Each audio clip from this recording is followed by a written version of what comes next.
Hello all of you little demons, Jules here for WhatCulture.com, back again with another episode of the awesomely named and awfully hosted Tues Your Own Adventure, the weekly medieval themed format where I, the crown Jules of WhatCulture.com, take a list chosen by you, yes you the person who decided to finally upgrade their climbing shoes from this, a simple flat shoe right here, to the shoes that Beelzebub has made himself. Look at the angle here, it is so aggressive, it's poking me in the eyes. Look at the bloody size difference between these two. Why do I think that this is a good way to spend my free time? Anyway, yes, you get to decide what list I dole out to you each and every week. And this week we have none other to thank than DX James DX. I'll ask our in-house James what he thinks of this. As a fellow James, what do you think of DX James's names? Anyway, thank you very much, DX James DX, for your suggestion of terrible video game mechanics that ruined otherwise great games. And this is the thing, it could be such a pain in the arse, I imagine, for developers to look at their title and just say, yes, 99% of this is absolutely spot on. There's just one thing here that just really doesn't sit well, and it's either because they've programmed it badly or just because there was a short-sightedness on how the audiences around the world were going to react. But yes, it can happen that otherwise great games can be taken down by one muddy mechanic. So let's take a look at them today. As I'm Jules, this is WhatCulture.com, and these are 8 amazing video games ruined by one terrible mechanic. And you know the drill by now. Say hi to me here in the live chat and also pop your suggestions for next week's episode down in the comment section below. But with this in mind, let's get on with this list, shall we? Yes, we shall. Number 8, Momentum Mechanics, NBA 2K16. So when you hear the term rubber banding when it comes to video games, you likely think of kart racing or racing games in general, seeing as it's a very common trope that's used in these titles to make sure that the gap between first place and last place is as slim as possible. Because what it does is if you're in last place, it will give you either better items or a significant boost to your power or your handling to make sure that you can catch up with the pack leader right there. It's meant to be pretty useful. But when it came to NBA 2K16, it was under a different name, and it was utterly abysmal. Yeah, you wouldn't likely think of this showing up in the NBA 2K franchise, but the hot-cold momentum mechanics are the absolute worst in this title, because sometimes the AI will just say, okay mate, I've had enough of your lead, let me show you every possible meaning of the term dunking, and utterly obliterate you over and over again. And on the other side of the field, it's like your players have just been handling greasy ham in the interim, because now they just can't hold on to anything. It's just like, whoop, whoop, whoop. Oh, nice one there, ham hands. But what makes this even funnier is the fact that 2K denied putting this practice into the game, and everyone else saying, yes, you totally have. All you've done is change the name from rubber banding to hot-cold momentum mechanics. And for that reason alone, I included it on this list. If you've made a mistake, own up to it, learn from it, move on. That's all I preach every single episode. Come on, 2K, get with the program. Number 7, the Batmobile, Batman Arkham Knight. Before we begin this, wouldn't it be funny if James Downes was Batman? He's got quite a solid chin, and I reckon that it could look pretty nice under the cowl, as it were. But because he's got kind of like a Scunthorpe accent. Why did you sigh when you said Scunthorpe? To Batman. Can you do it, James? Can you give us an to Batman? Jules, that doesn't think like me. Thanks, mate. That'd make Jazz your Robin, though, which is actually pretty sweet. You should dress up as them for Halloween. I'm mandating that now. It's happening. We've got it on record. It's happening. Judge Jules. So in a move that smacks of be careful what you wish for, the third installment of Rocksteady's Arkham franchise finally allowed players to jump behind the wheel of the almighty and iconic Batmobile. And I, for the most part, absolutely hated it. Oh, yes, I know, booze around. Let me explain, all right? There's a method behind my madness, alright? Because I know that this makes me sound like an utter ingrate, but the implementation of this gameplay mechanic was so utterly aggressive that it soured the longevity of the title for me, and indeed many others. I loved cruising around the city and stopping goons. I loved screeching to a halt and firing Batman out of the sunroof like a weird bizarre Pez dispenser, and I loved the aesthetics of the car itself because it looked so bloody mean it could beat up my dad. Oh, stop, Dad, no. This is why we don't come to Sunday League football matches. However, what I utterly loathed was how much the title came to rely on the car itself, requiring players to use it to solve puzzles, battle tanks, and compete in utterly draining Riddler races. Now, for the prior 2 games, fans had begged Warner Brothers to include the Batmobile, and this was basically like them saying, "You want the Batmobile, do you? You sure about that? We'll have all of it. Have all of it smashed into your face. Do you like that? Do you like that grit that's going into your eye?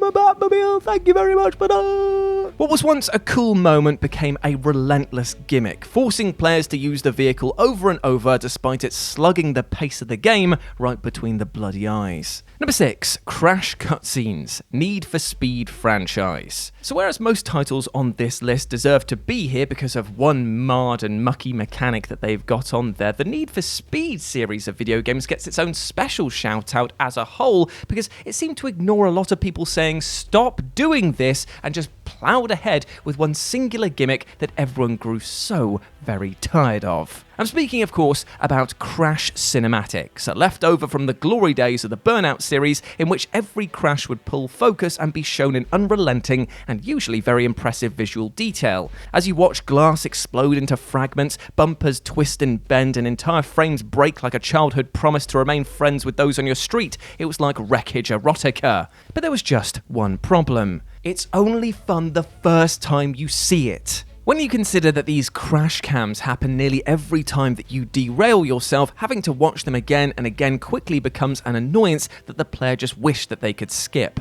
And this was completely compounded by the aggressiveness of the Need for Speed AI, especially on harder courses and especially on higher difficulties. They would just try and ram you off the road any chance that they could. It's like, I am trying to pass you, my friend, just squeezing on by my little Skoda, and you're just pushing me straight off into oncoming traffic. And now I have to watch my failure repeated in slow motion. What about this am I meant to love? Number 5, Gathering Intel, Middle-earth Shadow of Mordor. Right, so while it would be easy to have a go at Shadow of Mordor's QuickTime events, especially that battle with Sauron at the end of the game, that's not actually what we're going to be focusing on today, because there was an even darker shadow that was cast over this otherwise pretty perfect title, and that was Gathering Intel. Now, Intel is used to reveal the location, strengths, and more importantly, weaknesses of the Uruk captains that you're going to need to take down, and so becomes a rather vital piece of the overall puzzle. However, the implementation of this mechanic falls down quicker than the bloody worms that you're extracting information on because they die so goddamn quickly. Leaping into a group of enemies that has a worm within it is basically just accepting that you've already failed, because not only will you accidentally clatter the poor lad and he'll just take his juicy brain matter with him, or he'll just run, leaving you to have to just go, just stop hitting me a minute, mate. I want to ask him for directions, all right? Just calm yourself down. Time out, bro. I'm calling a timeout. And now he's gone. Cheers for that. Doo! Sucker punch. It's Shadow of Mordor. There's no rules in Shadow of Mordor. You just go BAM! What did you do that for? Worse still, even if you do end up with just you and the worm left, dominating its mind can become an issue, as for some reason the intel button might not even bloody appear, giving you no option other than to kill it. In fact, thanks to its finicky nature, how to gather intel in Shadow of Mordor became a very, very popular choice for forum headers and indeed videos, which explains just how badly this mechanic was implemented. Number 4, chip damage. Comics Zone. Oh, Comics Zone, you are so brilliant and you are so insane. You are so very 90s. I mean, you look at the main protagonist for Comics Zone. His name's Sketch. He's a rude dude with a tood and he wants you to know it, mate. However, there's just one problem with this aesthetically beautiful and rather challenging game, and that is chip damage. And I'm not talking about the damage that you take from enemies when blocking, but the fact that for some unknown reason, one of the devs decided to make Sketch take tiny amounts of damage from attacking and destroying objects. Now, I know that going around in real life and attacking steel trash cans or maybe just punching glass is sure to result in splinters, some tetanus, and maybe just a massive gaping wound that you might actually die from, but this is video games. Come on, man. Comic Zone. Why am I paying a reality tax here? I just want to kick the piss out of a picnic bench. But no, that's too good for some. This can, and indeed did, create situations where you might actually die from just destroying the objects that are blocking your path, as in several instances in the game you'll come across barricades that you need to break in order to progress. So unless you searched every panel for grenades and explosives to clear the way, you might well be doomed looking at a barricade that might break you before you break it. In fact, you know what? Whoever designed this facet of this game deserves to be in gaming hell, because I swear he was an agent of Beelzebub. I mean, look, you definitely had a hand in this, didn't you? You definitely told somebody, whispered in their ear, just like, put chip damage in Comic Zone. A very specific request, I do admit, but still, thanks a lot, mate. Take one for the team. There you go. What are you doing about this, by the way? I see you coming down here, all nice and quiet. Oh, you're talking about is when your merch is coming. It's soon, mate. I've got the designs already finalised. I'm going to put it on a t-shirt and probably wear it next week, all right? Deal with him, and then we'll deal with this ka-ching later on. He's gone now. He wasn't even listening. My prayers go unanswered for another week. Number 3, RENBU system, Dynasty Warriors 6. So we've all heard the expression, if it ain't broke, don't fix it, right? Well, for some reason, the developers of Dynasty Warriors 6 tried to reinvent the wheel, leaving the world over to lament, why would you RENBU this to me? That joke will be funnier when I explain what RENBU actually is. For reasons that Tecmo Koei will likely take to their grave, for some reason when it came to the much-hyped Dynasty Warriors 6 release, the dev team was tasked with taking the beloved button-mashing combo system that had been cemented in the series since the second bloody installment and doing away with it entirely in favour of the new RENBU system. In short, what this was utter dick. It absolutely stunk up the game. The concept behind it was that you'd start off with a small pool of moves, right? And the longer that you built up your combo, the more moves that you would actually unlock, allowing you to do more flourishing attacks and crazy moves like that, which is great on paper. But there was just one almighty problem. Most of the things die before you even unlock the decent moves, meaning that sometimes you can just be like, oh, wicked, I've killed the last guy on the screen with this amazing attack, and now by the time that I get to the next enemy officer, I've completely run out of steam. Fantastic, and now he's absolutely decking me. He's kicking my face in with his funky shoes. Because yes, it's quite hard to defend against their powered-up onslaught while having the moves that equate to threatening them with the bloody naughty step. Number 2, Dark Side Mode. No More Heroes. So No More Heroes might well be one of the most imperfectly perfect games that I've ever played, as when it comes to things like boss battles, over-the-top action, ridiculously cheesy dialogue, it definitely carries those things around with confidence like a pair of weighty testicles. But in other areas of the game, well, it drops a different kind of ball. From near empty and almost pointless city streets to frustrating mission structures, it's a title that draws you in and pushes you away constantly. However, none of this was enough to affect my time with, nor adoration for this title, but there was one mechanic that absolutely positively sucked, and that was the Dark Side Mode. Now, for those not in the know, when Travis finishes off an enemy with a death blow, a series of slots will begin to spin in the bottom of the screen. If these match up in a particular order, then this would trigger one of 5 different states, empowering our weeb warrior to almost Super Saiyan levels. Now, while this sounds very cool in theory, the problem was that often it would trigger only when you were down to the last couple of enemies in the room, meaning that you had like supremely easy mode turned on just to batter one guy into paste, and you're like, yeah! That was a waste of all of that, and it meant that every single time that you wanted to actually like walk forward and use the amazing, they've got like crazy names that are all to do with types of cake and desserts that he likes. No idea why, it's a strange game. There was one that allows you to walk forward, right? And it would just basically give you like one button prompt. And if you pressed it right, it would automatically kill the person that came up to you. Imagine how cool that would be to use on a room full of enemies. Now imagine how much less cool it is when it's just one guy left who's already soiled himself to Kingdom Come, and it's just like, please, put me out of my misery. And you're like, well, I'll do that with gusto. Bye. And number 1, no controller profiles, MEGAMAN Anniversary Collection. So before I go into this entry, let me set the scene for you, my friend. Let's have a journey into Jules' past. James, can you do some sort of like dreamlike transition? No.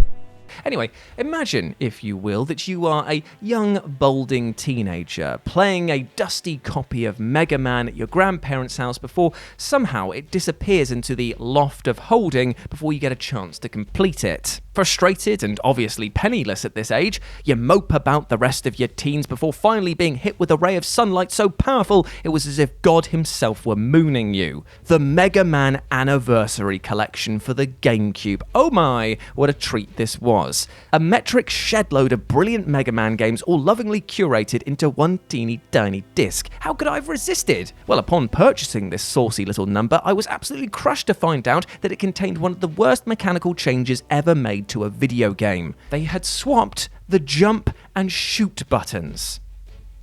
Why? All of a sudden, my hard-coded memories of each title felt like they were being betrayed by my actions in the game as I would shoot at a pit while falling into it and jump into enemies like a bloody idiot. But there's actually something that makes this much, much worse, and that is, in this collection, for some unknown reason, somebody decided that it would be a good idea to remove the ability to change the button inputs. There's even one of the video games that they've taken allowed you to do that, and they made an active choice to take it out. Cheers, mate. Do you want me to just scoop the rest of my childhood in the bin for you?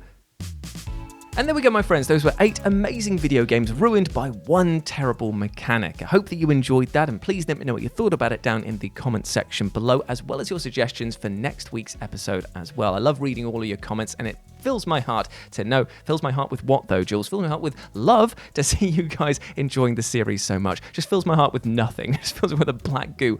Anyway, let's carry on. If you want to chat to me further, you can do so over on Twitter at RetroJ with a 0, or you can swing by Instagram, where I'm at RetroJ with a 0_Insta. It's the second time that I've tried recording this outro, and I've still messed it up. James, what's wrong with me, mate? I don't know. Let's ask James, shall we? What's wrong with me, James? Jules, don't even get me started. Yeah, fair one. Okay, yeah. Anyway, so before I go, I just want to say one thing. Hope you're treating yourself well, mentally and physically, with love and respect, because you goddamn well deserve it, all right? And do not let anything or anyone else tell you otherwise. You're a massive ledge. I want you to go out there and absolutely smash it today, because I believe in you, and you should believe in yourself, all right? Big love. Take care of yourself, all right? Anyway, that's it for this week's Choose Your Own Adventure. Hope that you enjoyed it. Like I say, leave your comments down below. Big love to each and every one of you that's joined me here in the live chat. Remember, and never ever forget this, that you are awesome. I'll speak to you soon. Peace.